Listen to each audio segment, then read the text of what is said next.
Hello, YouTubers, and all those who happen to deliciously watch. Touch my nipples.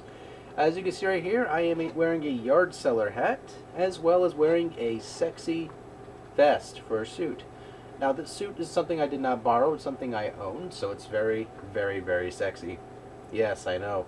It's the sexiest vest in the world, but do not worry. I kept myself moderately low so that way it doesn't overly sexualize the video and make it too adult rated.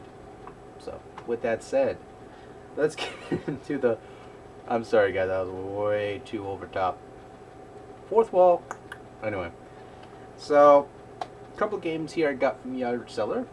And again, I'm very, very, very, very, very, very thrifty when it comes to buying games. I do not like overspending for something I can find later on cheaper, hopefully. Depending, of course, what the item is. And most of these games are something, you probably won't look at twice depending on your tastes. And, well, quite frankly, some stuff I enjoy. But nonetheless, the first game I got here was the Nintendo Entertainment System, and it came in super mint condition. It came in great condition.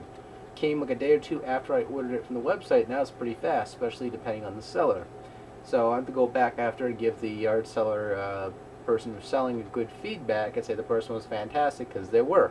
Stuff came in mint condition, and as you can see right here, Clash of Demon Head came in super good shape.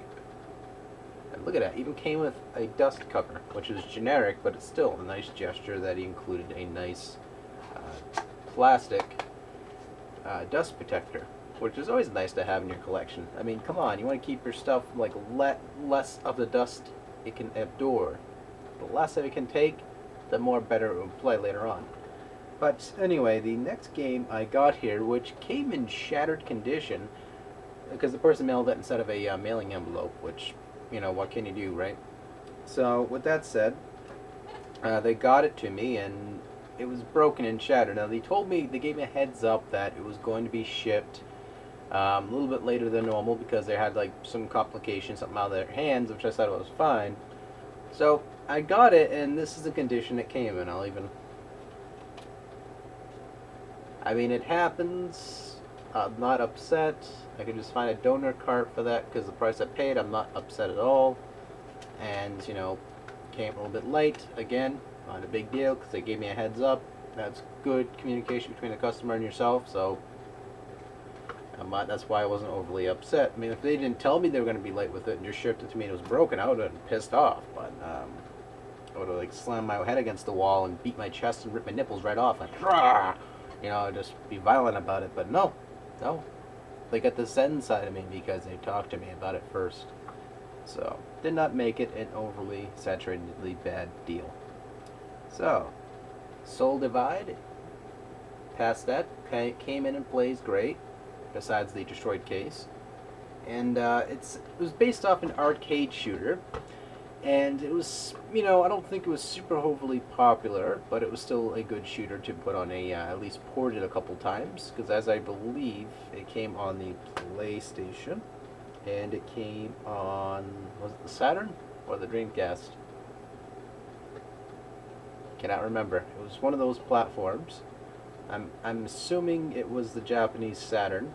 I'm not certain. I'm trying to think, but either way, I do know it came on a Sega platform. That's all I'm certain of, and it's a good game. I might actually show some gameplay of it shortly, because it's just it's a nice shooter, and if you like shmups, definitely worth snagging.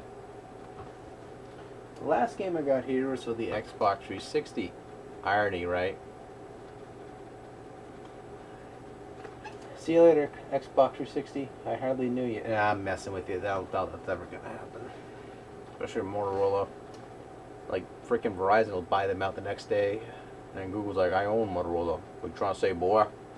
What you gonna do, buy me out next, Google? Anyway. Picked up Fist of the North Star, Ken's Rage. And it's something that's of a beat-em up. At the same time, it has some RPG elements and a few other things along the way. It's not the best beat 'em up I've ever played in my life. I'm going to say it's a good one. I would say it's a fair one. people are going to say, you just said it was good, then you say it's fair. Make up your mind. Well, here's the deal. There's some good traits of it, and there's some okay traits to it. Where it's a good Dynasty Warriors style beat 'em up, at the same time, it's really nothing that's changing the genre. I mean, if you're a huge fan of Fist of the North Star, it's up your alley. Provides a lot of loose-based storyline and nitpicks from here and there of the entire lore that is Fist of the North Star. It features a lot of the epic battles, but at the same time, I just wasn't feel like I was like suffering an epic battle. It was more of a cat and mouse kind of battle where I was just getting bounced around. I'd bounce them around, they'd bounce me around. Halfway down their health, they would do some super mode. I had to dodge the super mode, then I had to beat them up again with my super mode and counter their super mode. And it just became a monotonous thing after a while. It's a good game, it's an okay game at the same time, and it's just, I don't know, I don't hate it. The price I paid for it is not disagreeable, so therefore I can find some more love for it, because if, if I had to pay $60 for this game, I'd probably been really disappointed. But nonetheless, it's a good and okay game. So those are the games I picked up today, or had built up for today. So again, that was Clash of Demon Head, Soul Divide, and Fist of the North Star. So as always, I'm going to take my sexy vest and get the hell out of here. So take it easy, folks. Thank you guys so much for watching, and thank you guys so much for watching. Oh!